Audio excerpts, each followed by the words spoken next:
Et le Malaysia, c'est un saut qui est vraiment connu à la Côte 2000. Et en 2023, je me suis dit, je vais aller le sauter, mais il n'y avait pas trop de neige. Du coup, ça glissait pas. Il m'a passé un coup de téléphone en disant « ça glisse pas, qu'est-ce que je peux faire ?» Et moi, je lui dis « mets du sel ».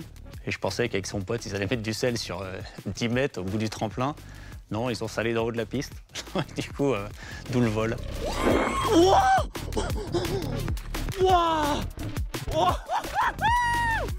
On hallucine, la terre entière a halluciné. Comment il a pu rester debout?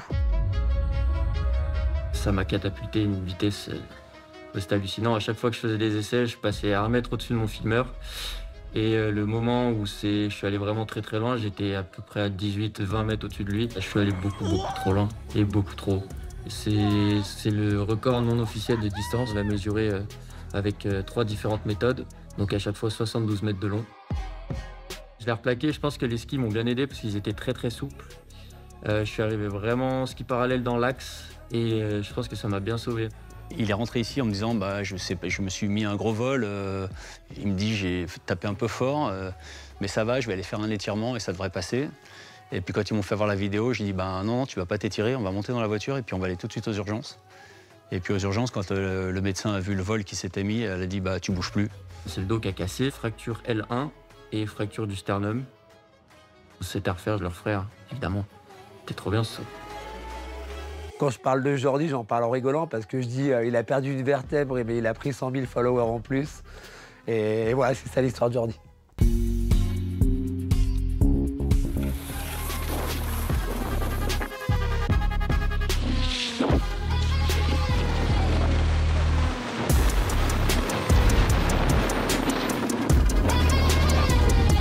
Jordi, ce qui le différencie des autres, c'est qu'il est vraiment mystérieux.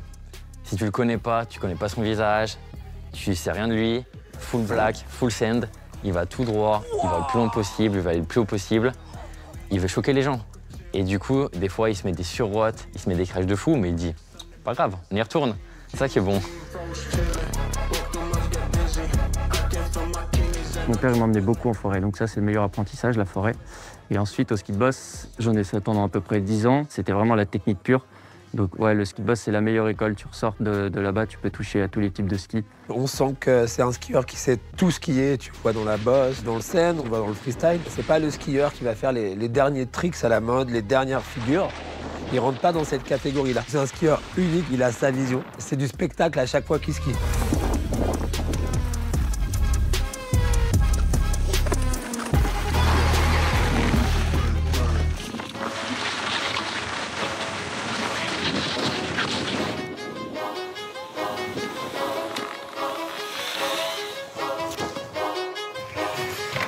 Moi j'y vais. Ouais. Tout à l'heure les gars. Ouais, tout à l'heure. Prudence. Là je vais retrouver mon filmeur Lilian. On va participer à une compétition qui s'appelle le back-to-back. Donc c'est à la Côte 2000. C'est là où moi j'ai appris à faire du ski de boss et à skier tout court. On y va pas dans l'optique de gagner. On y va vraiment pour voir les copains, pour se retrouver parce que les organisateurs, c'est des potes à nous aussi. Évidemment, on va essayer d'aller très haut, on va essayer d'aller très loin.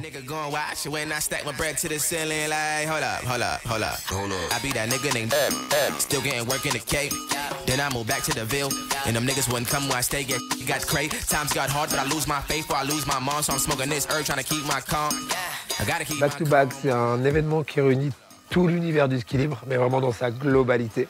C'est du backcountry de proximité. Quand vous êtes sur le télésiège, par exemple, vous avez ce Malaysia 1 et ce Malaysia 2 sous les pieds. Vous avez les deux sauts les plus fous de l'événement qui sont sous vos pieds, visibles à 360 degrés. Tiens, t'enchaînes. Je fais encore 3, après je vois si je prends celui de Val. Ensuite, je fais back mute, ensuite je fais unnat core 3 et ensuite je fais un long vol.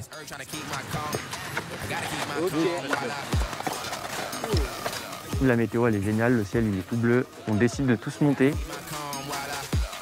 Jordi, je peux te demander un autographe s'il te plaît? Pas de soucis, vas-y. Tu le veux où? Juste là, sur le truc blanc. Alors, tu le mets dans le sens que tu veux. Sur le... Juste devant là? Ouais, sur le blanc. Sur le blanc du sticker? Ouais, j'ai rien d'autre sinon. C'est vraiment un esprit d'équipe, tout le monde se motive, tout le monde se parle, tout le monde se donne de la force. Le ski, c'est de la joie, c'est de l'improbable et c'est ce qu'on essaie de créer. Bon, c'est quoi le plan alors? On fait la reco du slop et après on monte là. Allez, on y va!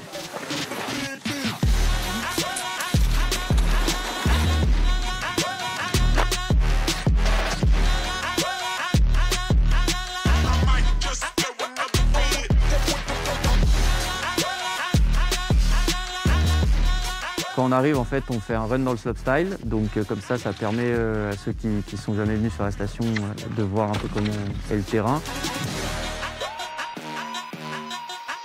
Et du coup, moi, je me régale parce que le suivre à bloc avec la caméra et tout, ça fait des plans incroyables.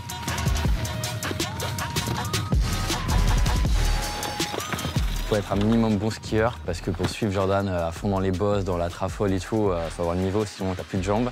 Tu te mets des grosses mines, ça m'est déjà arrivé. Bon, c'est drôle, mais faut faire attention à la cam, quoi. Après, il faut avoir aussi un bon niveau en freestyle.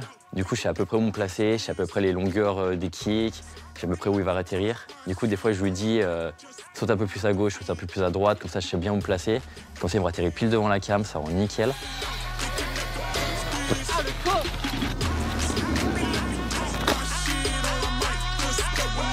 Quand j'ai commencé à faire de la vidéo, je postais beaucoup. En fait, on se filmait avec des potes comme ça. Puis moi, je postais un petit peu toutes les séquences.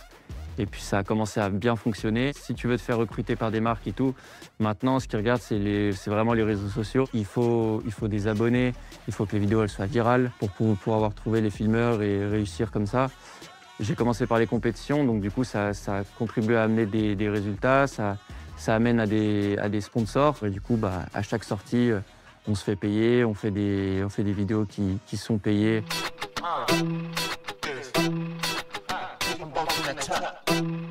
Le Malaysia 2, en fait, dans la configuration du saut, c'est le saut le plus impressionnant. On arrive très très vite et en fait, c'est un peu comme des tabletops. Donc c'est vraiment des paraboles qui sont en cloche. Donc plus vous allez vite, plus vous allez loin, mais plus vous allez haut. Et ça fait des paraboles assez sécurisées dans la descente. Même si vous chutez, vous tombez pas d'une falaise. Ok, on a Jordi au départ. Jordi, allez, chaud mon gars!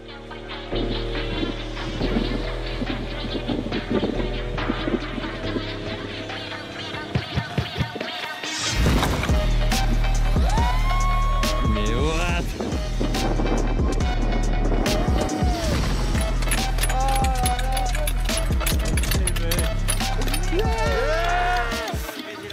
Là, je viens de faire un Superman front, là. Gros Superman front, mais tendu, j'ai même pas eu besoin de grouper. Mais j'ai posé dans un petit carré un peu béton et du coup, ça m'a retapé la tête derrière. C'est la première fois que ça me fait ça. Donc, ouais, faut peut-être pas aller aussi loin que ça. Hein. Le masque.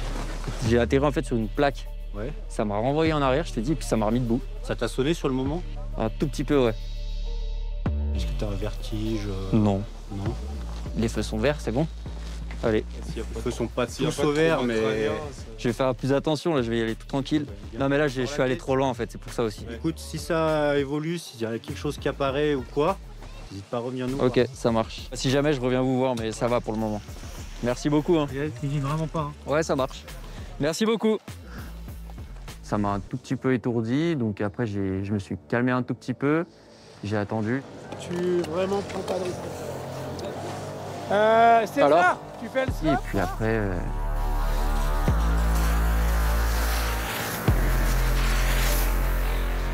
Je suis retourné pour faire un double front.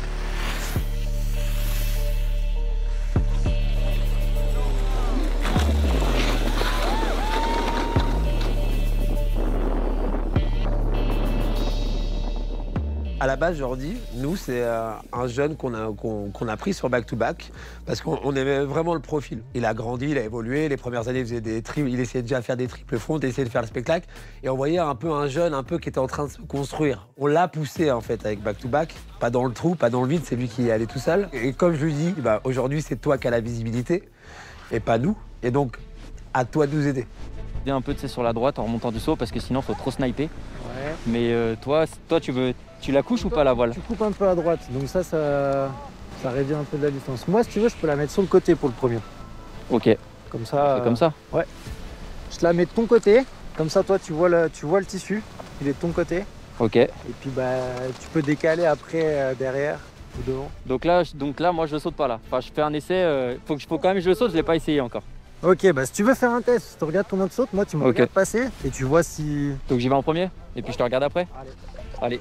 Et bah, J'arrive en haut de la station, je croise Valentin Deluc et deux de ses copains, donc Dante et Hugo.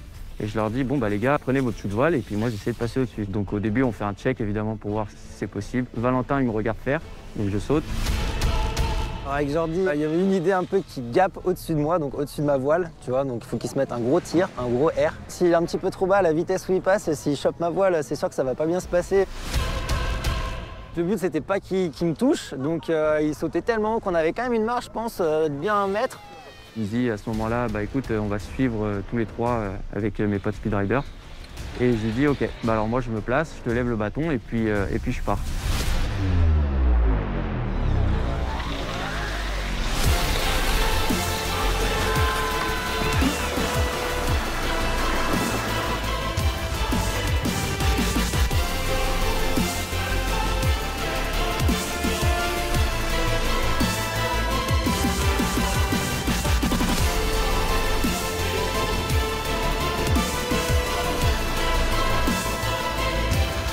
Bien joué, Merci les gars, bien joué. énorme. Putain, c'est dur.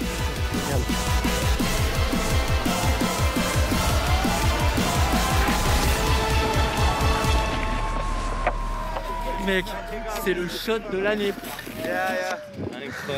On avait idée de sauter par-dessus le speedriding, donc ça c'était prévu. Et Jordi il l'essaye et ça a marché direct.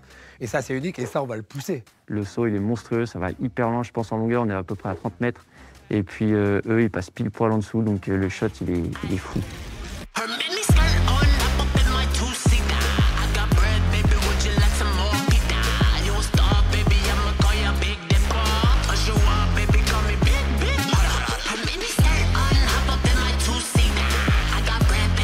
On s'est dit, voilà le classement, comment on le fait? Et tout le monde s'est concerté entre riders, donc il n'y a rien de plus juste. Et les derniers mots de Enzo Scotto et de Matteo Socca, c'était bah, Jordi, il a ouvert tous les sauts, il a sauté par-dessus le speedriding, il a fait tous les trucs un peu fous. Donc légitimement, c'est lui l'homme de back-to-back cette année.